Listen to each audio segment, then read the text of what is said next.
예, 그렇습니까? 예, 너무 더워서 이렇게 노곤하신 분들 계신 것 같아요.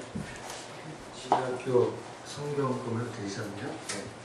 자, 감사합니다. 이제 우리 주일 저녁 예배, 우리 다음 세대 위원회, 우리 헌신 예배로 보였는데, 우리 다음 세대는 우리 교회 교육부서, 특별히 우리 주일학교 SMC 청년들을 이렇게 어떻게 보면 잘 양육하고 또 그들을 잘 이렇게 돌보고 또 이렇게 후원할 수 있는 길이 뭐가 있을까 한번 또 생각해보고 기도도 해보고 또 제가 오늘 우리가 드리는 헌금을 가지고는 우리 교회에 나오는 친구들을 몇 명 선정해가지고 뭐 100%는 아니지만 장학금을 좀 교회에서 좀 주고 또 공부하는데 또 독려도 하고 그때 이렇게 담임 목사 한 사람이 딱 하면 목사님 뭐 누구 좋아하고 누구 안 좋아하고 이렇게 할 것 같잖아요. 그래서 이 다음 세대 위원회를 세워가지고 또 제가 우리 담당 교육자한테 물어보니까 한 2명 정도 이렇게 자기 부서에서 본인 부서에서 이렇게 추천했습니다. 제가 뭐 갖다붙다 하지 않고 아직 우리가 잘 이렇게 조직이 안 됐으니까 그렇게 해서 한번 또 주기도 하고 또 워낙인데 우리가 좀 이렇게 잘 이렇게 좀 규모가 있고 재정도 좀 하면 더 많이 꿈을 갖죠. 그래서 대학생들도 좀 더 후원하고 더 청문의 꿈을 갖고 우리 교회에서 유학을 간다면은 유학하는 꼭 어떤 사람도 또 좀 이렇게 양육하고 후원하는 길이 있었으면 하는 마음을 갖고 또 표현은 하지 않지만 큰 폭을 갖고 합니다. 하여간 우리 교회를 통해서 하나님의 일꾼이 세워져 가기를 주의 이름으로 축원합니다. 자, 우리 옆에 사람과 인사합시다. 다음 세대를 살리는 교회가 됩시다. 다음 세대를 살리는 교회가 됩시다. 자, 다시 한번 인사하겠습니다. 다음 세대의 주역이 됩시다. 다음 세대의 주역이 됩시다. 시대가 바뀌어도 그 자리를 이끌어가는 사람은 있기 마련이다 라는 말이 있습니다. 이 말은 시대마다 그 시대를 이끄는 사람이 있다라는 것입니다. 사람은 누구나 지금 이 시간이 지나면 다음 세상은 어떻게 될까 하는 것에 관심을 가집니다. 정상적인 사람이라면 이 세상에 존재하는 여러 가지 많은 동물들 중에 사람만이 여기에 지대한 관심을 갖고 있습니다. 그래서 예를 들면 다음 시대에는 누가 이 시대의 주역이 되고 이 시대의 주도권을 잡고 이 나라를 이끌까? 지금 대통령은 박근혜 씨인데 다음 대통령은 누가 될까? 지금 안양시장이 최대호 씨인데 다음도 최대호 씨가 될까 하는 이야기를 말하는 것은 사람밖에 없다는 거예요. 사람밖에 없다. 사람만이 다음 시대에 어떻게 되지 하는 이야기를 하는 거예요. 이걸 아주 좁은 의미에서 보면 야 우리 가정이 어떻게 될까 하는 이야기고 또 넓은 의미에서는 뭐 회사나 나라를 걱정하는 것이 바로 여기에 해당하는 겁니다. 근데 오늘 우리들이 공통적으로 하는 걱정거리가 하나가 있는데 그것은 이런 것입니다. 야 지금도 이렇게 먹고 살기가 힘든데 지금도 이렇게 힘든 세상인데 내 자식이 도대체 뭘 해먹고 살 수 있을까? 무슨 직장에 가서 돈을 벌고 어떤 일을 하고 이 세상에서 남에게 발세천대 받지 않고 살아갈 수 있을까 하는 것을 다 걱정합니다. 다 걱정합니다. 저도 어렸을 때 부모님한테 학교 선생님한테 이런 얘기를 잘 듣고 그렇게 들으면서 살았습니다. 오늘 여러분 부모라면 이런 얘기를 하잖아요.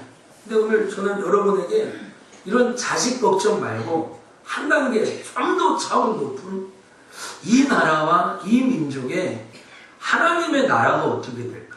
지금 이 한국 교회가 있고 또 하나님이 하시는 일들이 있는데 이 일들이 100년 후, 200년 후에도 이 교회가 존재할까? 뭐 이런 거죠. 오늘 우리 집사님 기도한 것처럼 석천교회가 100년 후에도 안양에 있을까? 200년 후에도 이 안양에서 석천교회가 주님 오시기 전이라면 어떤 모습으로 세워져 있을까 하는 것에 관심을 갖고 있다는 거죠. 오늘 여러분 이런 하나님의 영광과 하나님의 일들에 대해서 생각해보고 관심을 갖는 것이 이 다음 세대를 살리자는 취지와 목적의 요체입니다. 오늘 현사에서 여러 가지 이슈가 있습니다. 이 사회를 이끌고 있는 트렌드가 있습니다. 뭐니 해도 경제죠. 이제 무슨 여야의 이데올로기 같은 시대는 끝났습니다. 어디가 더 민주화 세력이고 어떤 세력이 비민주 세력이라는 것을 백성들은 논하지 않습니다.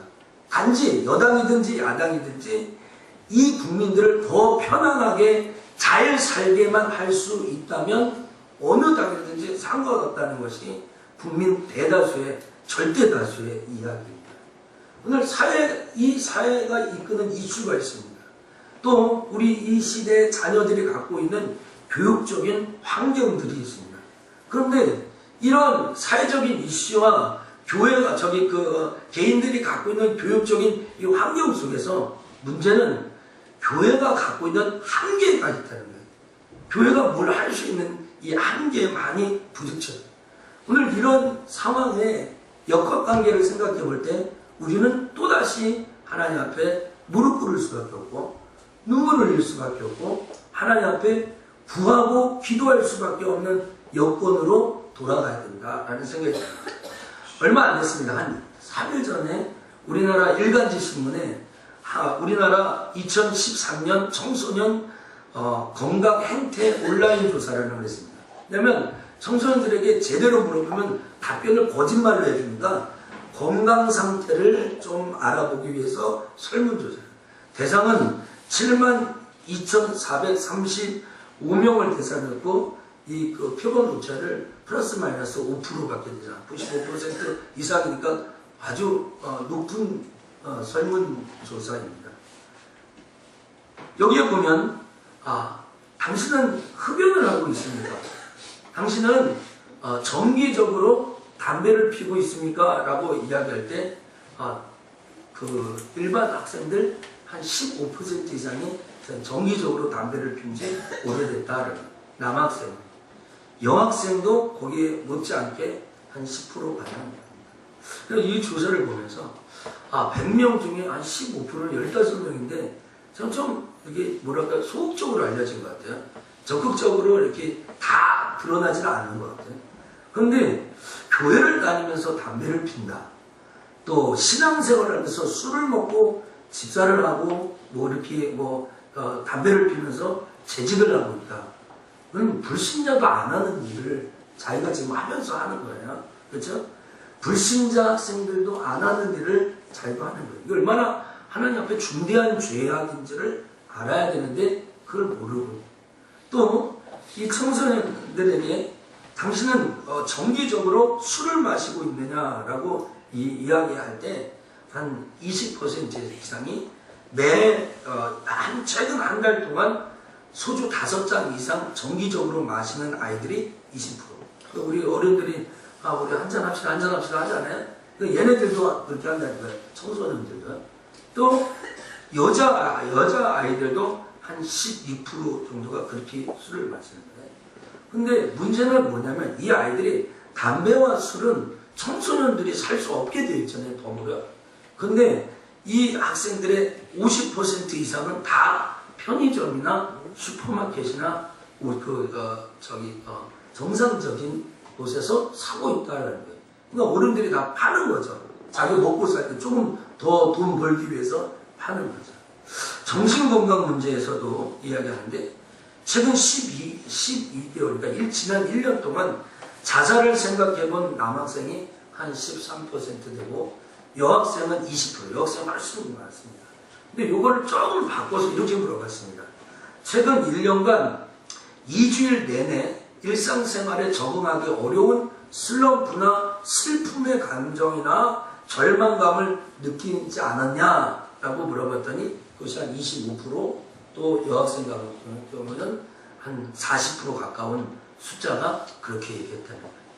저는 이러한 설문조사를 이렇게 아주 무겁게 여러분에게 같이 전달하면서 이러한 세대들이, 이러한 다음 세대의 주역이라고 하는 이 친구들이 아마 교회 안에도 있을 거예요. 이런 아이들이 다음 세대에 무엇을 할까?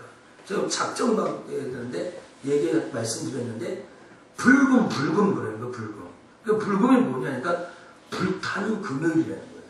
토요일날 놀토니까 오늘 불태워서 놀자는 게 불타는 거예요. 그래서 우리 금요기도할 때 우리는 불타는 금요기도를 한다. 그래서 우리는 불금 기도회 하면 불타는 금요기도회. 한번 쫓아요. 불타는 금요기도회. 금요일교회. 제가 그냥 패러디했습니다. 하나 쫓아서. 그런데 불금 하는데 홍대로 무슨 클럽을 해서 불금 이런 아이들의 다음 세대에 한국 교계나 정치계나 사회계나 문화계나의 주역이 됐을 때 이 시대가 어떻게 될까? 물론 이미 많은 사람들이 전전 세대들이 이런 걱정을 늘 하며 살았습니다.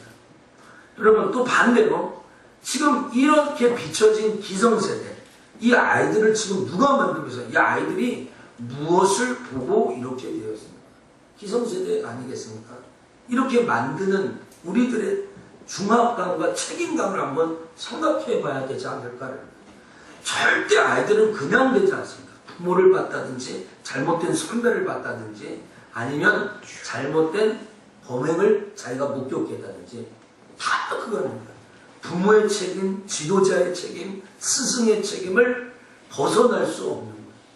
오늘 여러분 내가 이것을 가르쳐주는 건 이렇게 해라라고도 하지만 하지 말라고 하면서도 또 가르쳐주는 거예요. 그러니까 무슨 말씀이냐면 부지불식간에 다 영향을 주는 것이 사람이다 라는 것입니다. 오늘 보면은 스데반이 순교 직전에 이스라엘 백성들 앞에 유대인들 앞에 했던 설교의 중심 부분이 있습니다. 근데 오늘 18절에 요셉을 알지 못하는 새 임금이다 라는 말이 나옵니다. 구약 출애굽기 2장에도 나오죠. 1장에도 나오지만 요셉을 알지 못하는 새 임금에 대해서 요셉을 알지 못하는 새 임금 불신왕입니다. 불신 세력입니다. 하나님을 알지 못하고 신앙의 세계를 알지 못하는 새 임금에 대한 도래입니다. 아직 우리들의 표현대로 얘기하면 적그리스도의 출현입니다. 요한계시록의 말씀입니다. 우리가 이렇게 신앙생활을 하고 이렇게 예배하는데 오늘 하나님을 대적하고 그리스도를 대적한 적그리스도의 세대가 바로 옵니다. 그 전에 이 잠시 평안하고 고요한 이 시대에 과연 우리는 무엇을 할 것입니까? 오늘 우리 아이들에게 영향을 줄 수 있는 우리들이나 오늘 청년들이나 SMC나 주일학교 친구들처럼 다음 세대 한 50년, 100년의 세대를 책임질 그 사람들이 무엇을 해야 되는가? 오늘 이 말씀을 통해서 우리가 좀 경각심도 받고 또 하나님 앞에 좀 깨달음도 얻고 도전도 받아가지고 정말 요셉을 알지 못하는 이 새 임금이 어떤 것인지 생각해보고 하나님의 말씀을 나누려고 합니다. 세 가지로 나누는데 이 요셉을 알지 못하는 새 임금은 하나님의 은혜와 능력을 알지 못하는 불신세대를 말합니다. 오늘 17절부터 19절을 보니까 하나님이 아브라함에게 약속하신 때가 가까움에 이스라엘 백성이 애굽에서 번성하여 많아졌더니 요셉을 알지 못하는 새 임금이 애굽 왕위에 오름에 19절입니다. 그가 우리 족속에게 괴계를 써서 조상들을 괴롭게 하여 그 어린 아이들을 내어버려 살지 못하게 하려 할세. 오늘 여기 본문에 요셉을 알지 못하는 한 새 임금에 대해서 이야기하면서 오늘 그 요셉을 알지 못하는 이 새 임금을 설명을 하고 있습니다. 그런데 여러분 우리나라도 이 작은 땅덩어리에 나라를 구했다든지 아니면 무슨 위대한 업적을 났으면 지나치게 높입니다. 무슨 이순신 같은 분, 안중근 의사 같은 분, 요새 안중근 의사 때문에 일본과 뭐 이렇게 오고 가는 설전들도 있고 뭐 일개 범죄자다라고 막 이렇게 이야기해가지고 문제가 되기도 하지 않았습니까? 이스라엘 나라는 조그만 나라입니다. 그렇죠? 아주 어려운 나라입니다. 거기에 나라를 구했던 사람 영웅입니다. 진짜 영웅입니다. 그러면 그 자손들이 진짜 요셉을 몰랐을까? 저는 요셉을 모를래야 모를 수 없다라고 생각합니다. 그런데 요셉을 알지 못하는 새 임금이라는 것은 얼마만큼 요셉이 잊혀졌냐는 거죠. 요셉이 어떻게 애굽에 왔는지, 요셉이 어떻게 총리가 됐는지, 요셉이 어떻게 애굽이라는 나라를 구했는지 여기 깡그리 모르는 사람인 겁니다. 그것도 그럴 것이 한 430년 종살이를 했다고 하면 400년, 지금 2014년에 400년은 1614년에 이 나라를 살린 사람이 누굽니까? 1614년 이 조선 땅을 구하는 사람이 누굽니까? 뭐 특별히 다행스럽게 400년 전에 이 나라는 전쟁터였죠. 1592년에 임진왜란이 있고 1636년에 병자호란이 있었으니까 이 나라 전쟁 바닥이었습니다. 전쟁 바닥. 그때 우리나라를 구했던 사람, 그쵸? 그때 이 나라를 팔아먹으려고 했던 사람, 이 나라의 아주 무능한 왕 선조에 대해서 우리는 늘 얘기하잖아요. 또 이 나라를 살렸던 이순신 장군에 대해서 늘 얘기하지 않습니까? 그래서 뭐 불멸의 영웅 이순신 같은 거 진짜 저는 우리 교회 신장로님만 보고 또 보고 이러는데 카자흐스탄 갔더니 김동일 목사님이 마르고 닳도록 그걸 만드는 거예요. 그래서 1화부터 또 마지막까지 그걸 다 외우는데 등장인 거예요. 김동일 목사님. 그래서 우리 교회도 그런 사람 한 명 있다고 내가 그래 얘기해요. 여러분 잊혀집니다. 아주 더 큰 문제는 요셉을 알지 못하는 새 왕이 그냥 요셉만 몰랐던 것이 아니라 하나님의 은혜와 하나님의 약속과 하나님의 능력을 잊어버린 것뿐만 아니라 반드시 그 사람은 하나님을 대적한다. 오늘 19절에 우리의 조상들을 어떻게 했다고요? 괴롭게 했다고 합니다. 어린 아이들을 그 땅에서 살지 못하게 했다는 거예요. 그러니까 우리 출애굽기 1장과 2장에 보면은 히브리 사람들은 더 강성해지고 애굽 사람들은 약해지니까 히브리 산파가 여자를 낳으면 살려주고 남자는 다 죽이라는 명령을 하지 않습니까? 오늘 저는 여러분에게 영적인 해석을 드립니다. 우리가 이 불신자들과 벽을 넘고 삽니다. 불신자들은 우리의 전도의 대상이죠. 그렇죠? 그런데 그들은 우리의 격이 없이 살면서 그냥 전도의 대상을 뛰어넘어서 그냥 예수 안 믿어도 좋고 이래도 좋고 저래도 좋고 흥흥하고 너나 나나 똑같다 하다 보면 정말 주객이 전도돼서 불신자가 우리들을 확 먹어버리는 그 시대였습니다. 오늘 우리의 조상들을 괴롭게 했다는 거예요. 지금 안 괴로우셔요. 괴롭지 않으니까 그래요. 다음 세대에 우리의 불신앙과 나태함 때문에 우리의 자녀들이 고통받는 때가 온다. 우리의 자녀들이 이 땅에서 예수를 믿고 살지 못하는 시대가 온다고 했을 때 여러분 어떻게 하시겠습니까? 오늘 여러분과 제가 아주 경각심을 가져야 돼요. 하나님을 기억하지 않는 사회가 도래하고 있습니다. 교회가 필요하지 않는 시대가 옵니다. 오늘 우리는 낮에 성경을 읽자고 했습니다. 오늘 성경보다는 중고등학교 아이들이 수능 전에 꼭 읽어야 될 백문집 이런 거 나옵니다. 성경에 대해서는 성경 몰라도 심지어 우리 교회 성도들은 그런 분이 많지 않지만 대학이 문제지 신앙이 문제는 아니에요.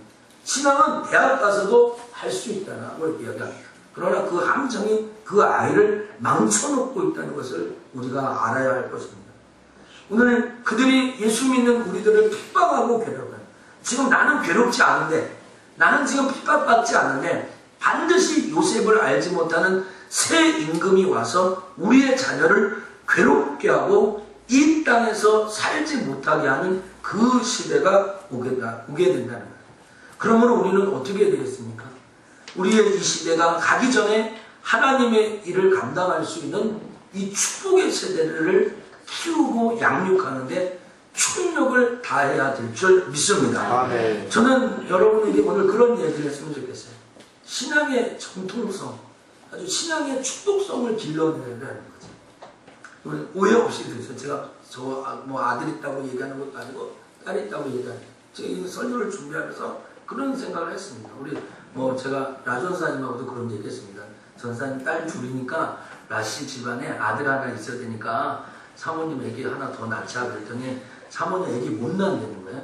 그러면 사모님한테 잘 앞으로 잘 보여가지고 깐난 아기를 입양해가지고 라시 가문을 이어가지고 그에게 기독교 영향을 줘서 기독교 집안을 퍼뜨려라.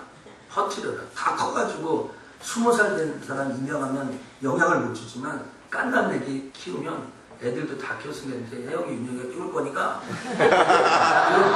그렇게 잘 말해가지고. 근데 제가 그냥 한 말이 아니라 이 설교 원고를 쓰면서 한 말입니다. 정말 그렇습니다.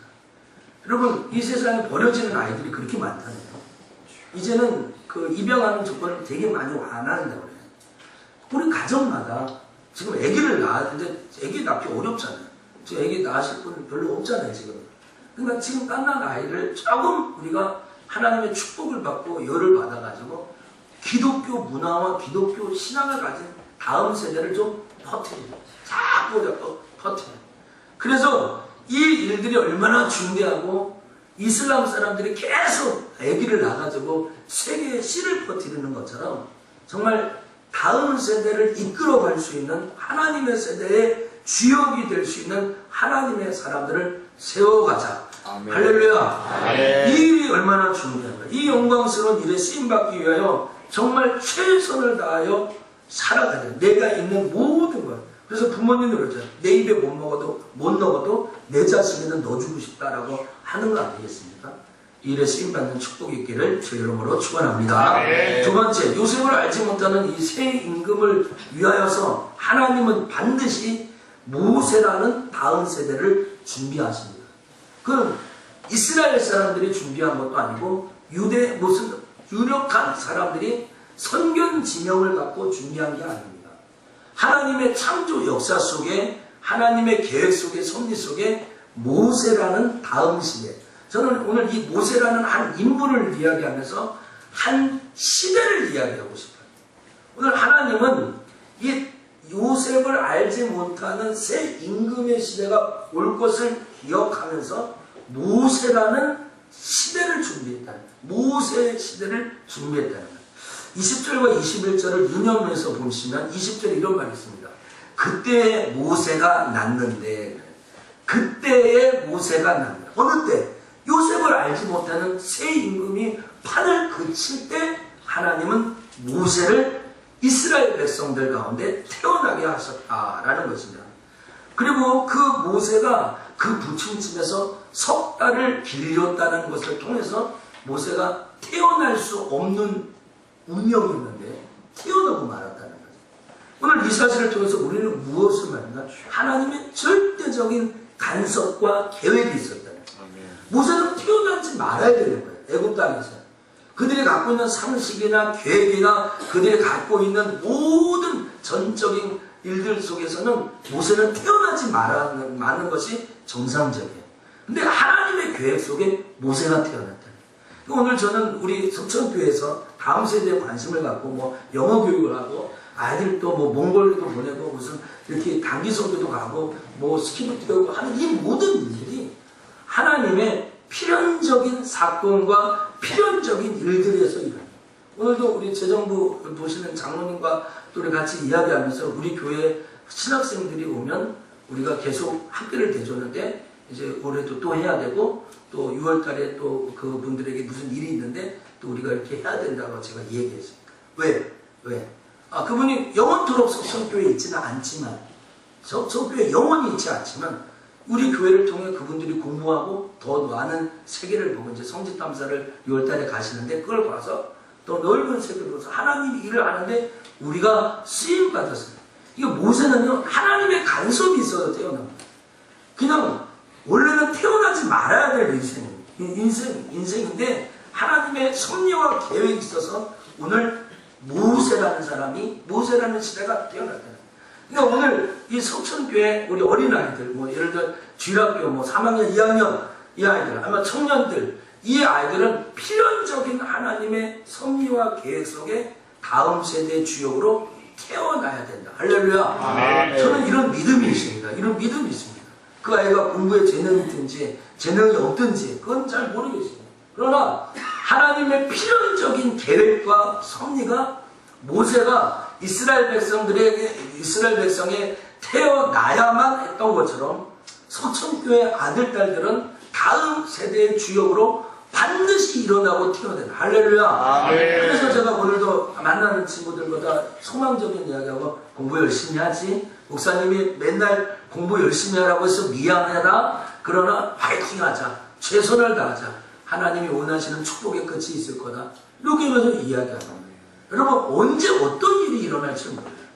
언제 어떻게 하나님이 우리의 자녀를 사용하실지 몰라요. 그러나 분명한 것은 하나님의 섭리와 계획 속에 모세가 태어났다면 하나님이 우리의 교회를 통해 우리의 가정을 통해서 다음 세대에 하나님 일할 사람을 하나님이 양육하고 세워나가고 있다고 오늘 여러분 거룩하게 외치며 나아가야 될 줄 믿습니다.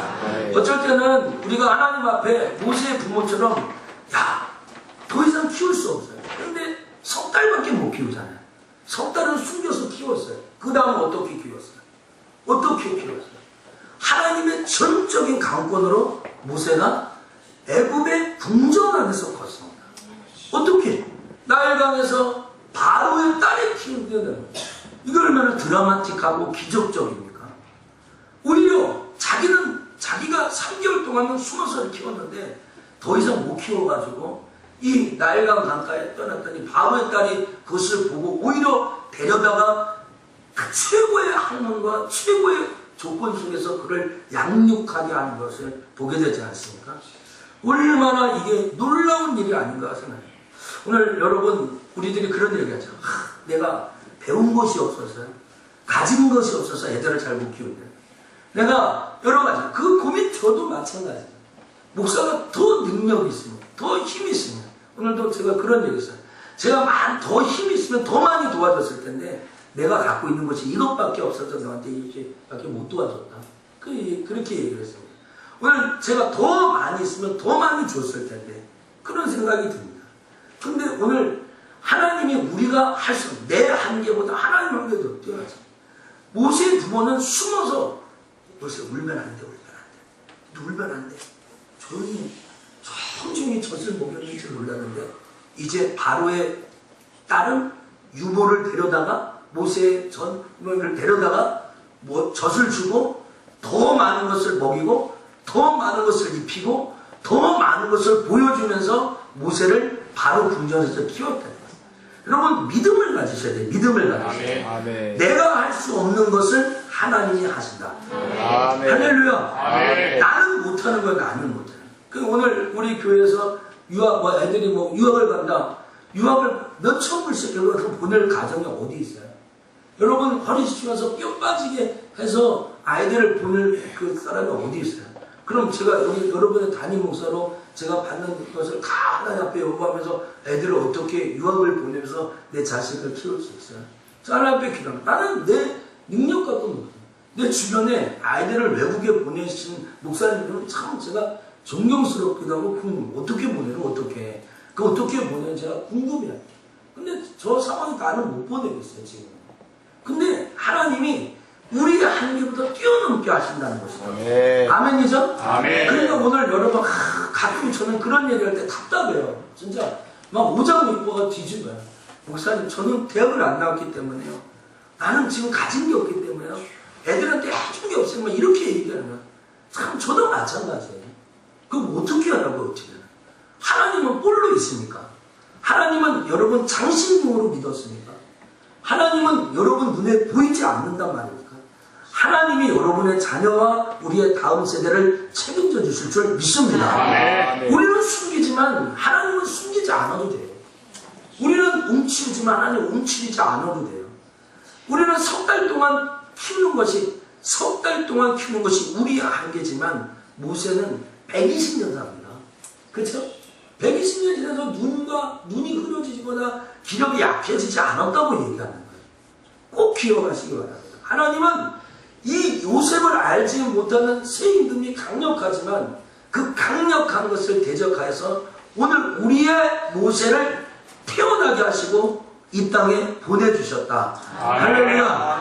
그래서 우리는 하나님 앞에 이 아이를 잘 영육하려고 그러는 거예요. 근데 이번 작방 기도의 마지막 날 제가 하나님 앞에 감동을 받아서 우리 아이들을 다 데리고 와요. 지금 강대사에서 제가 설교하는데 여기다가 다 방석을 깎고 그날 한 60여 명 모셨는데 이 아이들을 여기다 올려놓고 밑에서 우리 부모님들이 기도하고 또 저 여기서 기도하고 이 아이들도 그날 뭐 아직 나 결혼 안 해서 자녀라는 사람은 다 여기 올라왔죠. 그게 다 올라가지고 하나님 앞에 간구하고 기도하고 축복.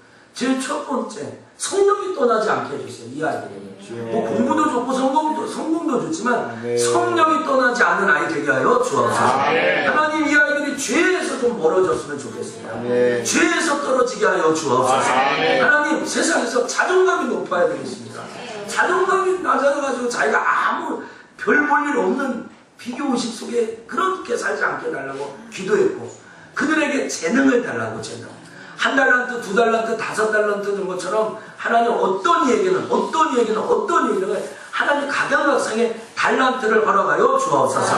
그리고 머리가 되고 꼴이 되지 않게 해서 이 온 세계를 다니면서 하나님의 일할 수 있는 사람으로 세워 주옵소서. 하나님이 그렇게 해요. 여러분 우리 이 시대 다음 시대를 위해서 이 자그마한 교회에서 100명도 안 모이는 이 60, 70명이 오늘 저녁에 모여서 다음 세대 우리의 자녀가 주역이 된다고 할 때 서울대 간 부모가 코웃음 칠 수 있고 아주 좋은 집안 사람들이 우리를 조롱할 수도 있을 것 같아요. 그러나 우리는 하나님을 믿고 얘기해요. 요셉을 알지 못하는 새 임금이 왔을 때 그때 석천의 아들, 딸들이 빛을 발하며 하나님의 일을 하게 될 줄 믿습니다. 하나님의 성긴, 하나님의 계획입니다. 마지막으로 요셉을 알지 못하는 새 임금을 통하여 하나님은 이 모세라는 다음 시대를 통하여 자기의 일을 하고 있다라는 거예요. 자기의 일을. 하나님은 왜 모세를 세웠을까? 모세를 위해서요? 아니면 한 사람, 몇 사람을 위해서요? 아니 그래요. 오늘 뭐 정집사님 기도 중에 우리 목사님 보내주셨는데 제가 온지 벌써 5년이 지났습니다. 이제 더 5년이 지났는데 감사하죠. 그쵸? 또 오늘 여러분 기억하시나요? 한두 사람을 위해 목사가 온 게 아니죠. 그쵸? 모세 개인을 위해 세운 게 아니에요. 이스라엘 한 중에 한쪽 사람을 위해 세운 게 아니라는 거죠. 여러분 대통령이 자기 뽑아준 사람을 위해서만 선별해서 일하는 그런 대통령이 어디 있어요? 그러면 안 되잖아요. 오늘 하나님은 이 모세라는 사람을 딱 세워가지고 무엇을 하냐? 자기의 일들을 주장합니다. 오늘 본문이 좀 길죠? 오늘 좀 긴데 오늘 이 본문 중에서 34절부터 아주 특별히 몇 구절을 보겠습니다. 34절을 보세요. 내 백성이 애굽에서 괴로움을 받은 내가 정령이 보고 그 탄식하는 소리를 듣고 저희를 뭐하려고요? 구원하려고 내려왔노니 신방 내가 너를 애굽으로 뭐한다? 보낸다. 지금 모세를 애굽으로 보낸다. 35절 저희 말이 누가 너를 관원과 재판장으로 세느냐 하며 거절하던 그 모세를 하나님 가시떨기 가운데서 보이던 천사의 손을 끄다가요 관원과 뭐하는 자로요? 속량하는 자로 뭐했다고요? 보냈다. 36절 이 사람이 백성을 인도하여 나오게 하고 누구를 인도하여? 백성을 인도하여 나오고 애국과 홍해와 강야에서 40년간 읽어보세요. 기사와 표적을 행한다. 모세가 뭐 한다고요? 기사와 표적을 행한다. 40년 동안. 37절 이스라엘 자손을 대하여 하나님이 너희 형제 가운데서 나와 같은 선지자를 세우라. 지금 누가 얘기하는 거야? 스데반을 통해서 하나님이 얘기하는 거야. 나와 같은 선지자를 세우라 하는 자가 곧 누구라고요? 이 모세다 라고 얘기해요.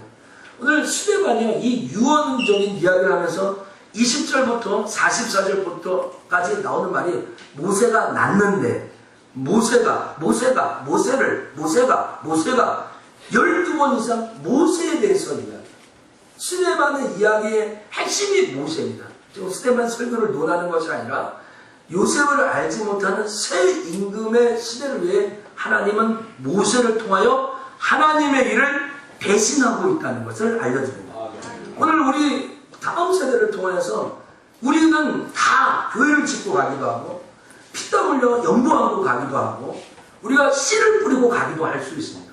그런데 우리의 다음 세대 이 아이들이 뭐 저는 좀 사실 다음 세대라 얘기하기 좀 낀 세대라고 생각하지만 더 나이 드시는 분 우리 뭐 아버님이나 다 가면 다 우리는 이 땅에서 천국에 가지만 이 땅에 남아서 하나님의 일을 대신할 사람이 필요하다는 거예요. 하나님의 일을 할 사람이 필요한 거예요. 이 오늘 모세라는 다음 시대를 세워서 우리는 그 사람들이 뭘 하게 한다? 하나님의 일을 한다. 하나님 자기 당신의 일을 감당하는 세대를 세워나가려기를 원한다는 거예요. 오늘 이 사람에게 어떤 일이 있었습니까? 그 전에 있었던 걸 좀 생각하고, 미디안 강야에서 40년 동안 나무에 생활할 때 똘기나무 속에서 불타는 하나님의 임재를 만나요. 그러니까 오늘 우리 다음 세대 아이들에게 어떤 충격이 있으냐? 하나님을 만나는 복을 주시기를 주 여러분 축복합니다. 그래서 교회 와서 예배 드릴 때, 교회에서 모임할 때, 하나님 앞에 또 호흡할 때, 또 오늘 우리 지상 기도한 것처럼 우리 교회에서 하나님 나올 때 늘 예수 만나. 정말 똘기나무 속에 기적같이 임재하시는 자기 인생 가운데 찾아오시는 하나님을 경험해야 돼요. 하나님을 만나야 된다. 그때 놀라운 그 폭발력이 거기 있는 것이죠. 그가 뭐라고 했나? 아브라함과 이삭과 야곱의 하나님을 만났다고 합니다. 아브라함, 자기 조상의 하나님을 만났다고 얘기합니다. 정말 내 할아버지가 섬기고 내 아버지가 섬기고 내가 섬기는 하나님이다라고 이야기할 수 있는 그러한 세대다. 그 세대가 오늘 아까 읽은 것처럼 이 애굽에 보내지고 또 홍해와 광야 속에서 기사와 표적을 행할 수 있는 놀라운 역사입니다. 한번 쫓아갈까요? 나에게는 기적이 일어난다. 자녀 양육에 다음 세대를 세워나가는 기적이 일어난다. 할렐루야. 아멘. 제가 좋아하는 말이 있습니다. 어떤 말이냐? 당신 아들이 당신보다 훨씬 낫네요. 근데 이 말을 좋아합니다. 이 말을 참 좋아합니다. 뭐 친구 목사님이나 다른 우성이가 너 안 닮았다. 너보다 훨씬 낫다. 이런 말을 듣는 걸 좋아해요. 100% 그래야죠. 나보다 훨씬 나아요. 제가 작품할 때도 그랬죠. 우리 아버지가 정성구 목사는 정명성 목사님보다 1000배 더 축복을 받으라고 그렇게 얘기를 해주셨어요. 아멘. 제가 그래요. 오늘 여러분의 자식이 여러분보다 훨씬 낫기를 주 여러분으로 축복합니다. 아멘. 여러분보다 더 많은 하나님의 일하기를 축복합니다. 아멘. 우리 교회 이제 지금 있는 우리 성도들도 좋지만 앞으로 우리가 덕천마을에 가고 하나님의 교회를 세웠을 때 더 많은 일을 하기 위해서 몰려오는 자들도 복되기를 주 이름으로 축원합니다. 아멘. 여러분, 이 하나님이 세우신 이 기사와 표적을 일으키는 이 모세, 하나님이 일할 수 있는 이 모세를 오늘 우리 석천의 가슴 속에 이 자녀들을 향한 소망이 있어요. 다른 사람 다 안 된다고 해도 나는 안 된다고 하면 안 돼. 아셨죠? 오늘 이 집사, 박 집사, 저 집사, 앞뒤 집사들 다 안 된다고 해도 나는 내 자식이 하나님 일할 걸로 믿어야 돼. 아멘. 하나님 주변 맨 돌아가서 안 된다고. 뭐 이 목사님도 안 되고 저 목사님도 안 되고 이 목사가 안 된다고 해도 나는 석천교회 성도들이 복받을 것을 믿어야 되는 거야. 아멘. 아유, 그렇죠. 정 목사가 석천교회 장로님과 목사님이 저 집사님들이 하나님 앞에 큰 일 할 것을 압니다. 누가 왜 여기서 설교하고 왜 여기서 목회하고 그러겠어요. 여러분, 자녀들과 다음 시대에 대한 소망이 있어요. 소망이. 지금 목사님 지금 우리 아이들 성적을 좀 알고나 얘기하세요. 성적하고 상관없어요. 성적하고 상관. 그렇다고 공부하지 말라는 게 아니에요. 공부 열심히 해야 돼. 나도 공부 열심히 하라고 또 오늘도 공부 열심히 하자라고 파이팅 하자고 막 내가 얘기한 거야. 그 아이들한테 그렇게 얘기했어요. 그런데 때로는 그거와 상관없이 하나님이 기름 부어주시는 거예요. 그러니까 오늘 여러분 소망을 가져야 돼요. 소망을. 정말 이 아이들을 통해서 하나님의 일을 이 광야 같은 인생길에서 광야 같은 이 40년 속에서 기사와 표적을 행하는 나와 같은 모세 선지자인 모세를 하나님이 세워요. 누가 세워요? 내가 세운 거야. 내가 고기 반찬 해주고 DHA 음식을 막 해주고 도시락 싸주고 뭐 이렇게 조금 정성껏 해주면 잘 되네. 제가 보니까요, 부모가 뭐 이렇게 맛있는 거 해주고 공부할 때 막 잘 챙겨주고 뭐 다른 사람들하고 유별떠서 잘 된 것도 아니고, 또 어떤 사람은 또 이렇게 막 안 해주고 막 해도 또 잘 되는 사람도 잘 돼요. 그러니까 그 사람 하나님이 세워져요. 하나님이. 누가 세운다고요? 하나님이 세워요. 하나님이 세워요. 그래서 오늘 작밤을 통해서 우리가 기도하자는 거예요. 우리가 또 작밤을 이제 몇 달 있다가 한 달 있다 할지 2달 있다 할지 또 조정해서 할지 모르지만 기도하려는 거예요. 개입이에요. 그러니까 제가 다시 말씀드릴게요. 공부한다고 과일 갖다 주고 뭐 해주고 애들 필요한 거 다 해도 공부 안 하려면 안 한다는 거예요. 근데 얘는 학교도 안 보다가 학원도 안 보다가 아무것도 안 해주는데 공부하려고 또 공부한다는 거예요. 핵심이 여기 있는 거예요. 하나님이요. 하나님 일하려고 그 모세를 딱 쓰시려고 하면 이 광야 같은 곳에서도 모세의 우군이 몇 명이나 됐겠어요. 모세가 40년 광야 생활에 이스라엘 백성들을 200만 이끌을 때 모세를 지지해 준 사람이 몇 명이나 됐겠어요.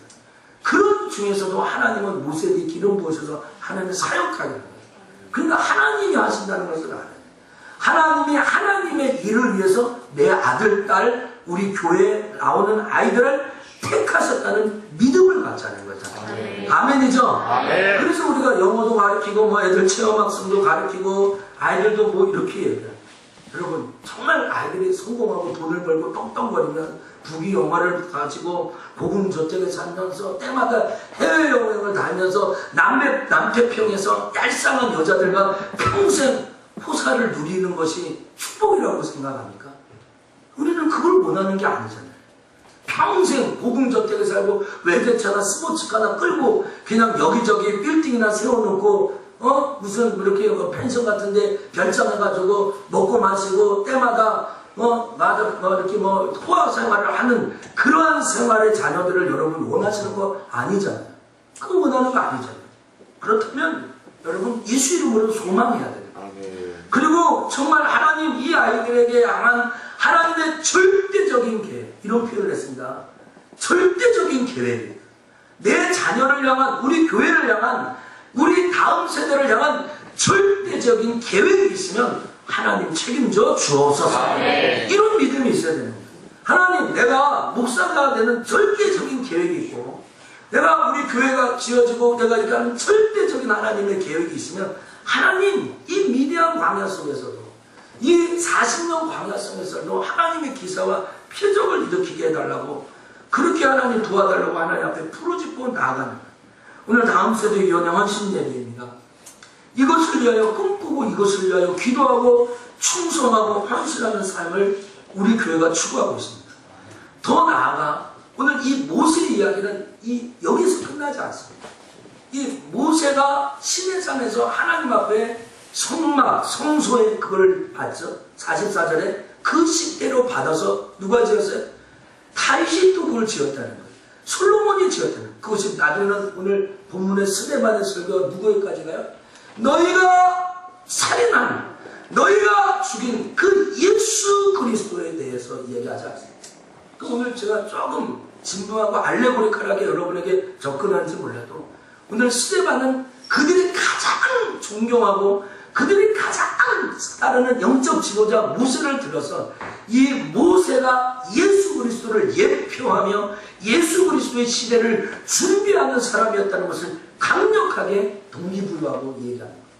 오늘 여러분 아십니까? 저는 오늘 모세 시대에 대해서 얘기하고 있습니다. 그것을 다음 세대에 불러놓고 이야기하는 겁니다. 이게 화제를 놓고 얘기하는 거예요. 오늘 여러분, 이 모세의 시대는 예수 그리스도까지 이어집니다. 이 모세의 시대는 예수 그리스도를 나타내고 증거하는 시대까지 가게 된다는 거 말입니다. 사랑하는 서천의 성도 여러분, 오늘 우리 마음속에 불을 받아야 됩니다. 아멘. 하나님 앞에 뜨거운 마음을 가져야 됩니다. 아멘. 그래서 아이들 그냥 10,000원짜리 1,000원짜리 돈 주고 용돈 주는 것으로 끝나는 것이 아니라 여러분의 삶 가운데 절대절명의 신앙의 모습과 영향과 기도의 생활을 해서 저들이 하나님을 위해서 일해서 나는 하나님의 일을 위해 공부하고 하나님의 일을 위해서 다음 세대 주역이 되고 하나님의 일을 위해서 하나님 앞에 쓰임받기 위해서 내가 성공해야 되겠다는 강력한 마음을 불러일으켜야 됩니다. 내가 하나님을 위해서 돈을 벌어야 되겠구나 하는 이 다음 세대에 뒤처지지 않는 변방이 아닌 핵심 중에 핵심으로 살아갈 수 있는 결단을 그들에게 불러놔야 돼요. 오늘 여러분 성경적인 가치관을 갖고 이 세상에서 왜 승리해야 되는가, 이겨야 되는가를 알려줘요. 저는 많은 교육부서 친구들을 위하여 지금보다 우리 교회가 더 많이 투자해야 된다고 생각합니다. 더 많이 그 아이들 위해 뭔가 해줄 수 있는 것이 있었으면 좋겠다. 뭐 영어 예배, 체험학습, 도서관 운영, 장학금 지금 우리가 할 수 있는 일이 되게 미비하지만 앞으로 더 많이 교회가 해야 되겠다. 더 많이. 좀 더 우리가 더 힘을 얻으면 우리의 자녀들을 또 우리의 그 아이들을 어떻게 키울 수 있을까 고민해야 되겠다는 생각이 듭니다. 사랑하는 석천의 성도 여러분, 오늘 이제 말씀을 맺겠습니다. 지난 5일 여러분들이 잘 아시는 차범근 축구상이 있었습니다. 이 차범근 모르는 사람은 아무도 없죠. 그 사람은 자기가 은퇴한 1988년 이후에 매년마다 차범근 축구상으로 자기가 받은 것을 가지고 또 이렇게 언론사들과 같이 유망주들에게 상을 줍니다. 그때 그 아이들에게 축복해주는 그 이렇게 좀 권면의 말, 이렇게 축사의 말을 하면서 이렇게 얘기했습니다. 너희들은 박지성이 보이는가? 너희들은 기성용이 보이는가? 너희들은 흥민이 보이는가? 손흥민과 기성용과 박지성이 너희들의 눈에 보이지 않는다면 너희들은 축구선수로서 이 자리에 올 자격이 없다. 저는 이것을 신문에서 보고서 참 마음에 감동을 느꼈어요. 정말 우리 자녀 아이들이 지금 뭘 보고 있는가? 무엇을 보고 있는가? 그럴 때 우리가 뭐 박지성, 기성용, 손흥민이 되라라는 것을 제가 이야기하는 게 아니라 저 아이들이 신앙의 눈으로 다음 시대를 볼 수 있는 믿음의 눈을 떠야 됩니다. 벌써 청년이 되었어요. 벌써 24, 25살이 됐어요. 이제 중학생, 고등학생이 아니에요, 너희들이. 우리 청년들 지간에. 응석 부리고 그럴 때가 아니에요. 너희들 눈에 지금 뭘 보고 있는 거야? 1년이 천년 같은 거야. 1년이 10년 같은 거야. 뭘 생각하고 있는 거야? 지금 내가 다음 시대를 뭘 준비하고 있는 거야? 그냥 시간만 되고 스마트폰이나 돌리고 인터넷에 왔다 갔다 하고 그냥 시간만 되고 데이트나 하고 그럴 때가 아니에요. 이 자리에서 이 차범근이 이 사람들에게 그렇게 해요. 너희들 앞에 보이는 그 자리에 이제 축구 선배들이 참석했나 봐요.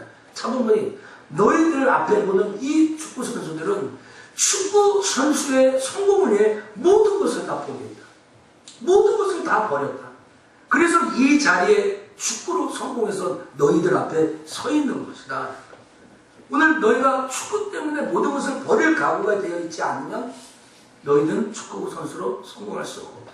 좀 참 마음에 실망스러운 말. 마지막으로 차범근이 이렇게 얘기해요. 부모들에게 이야기합니다. 열심히 노력하고 땀 흘렸음에도 성공하지 못하는 이들이 있고 반면 뛰어난 재능에도 땀 흘리지 않아서 실패한 사람들이 있다.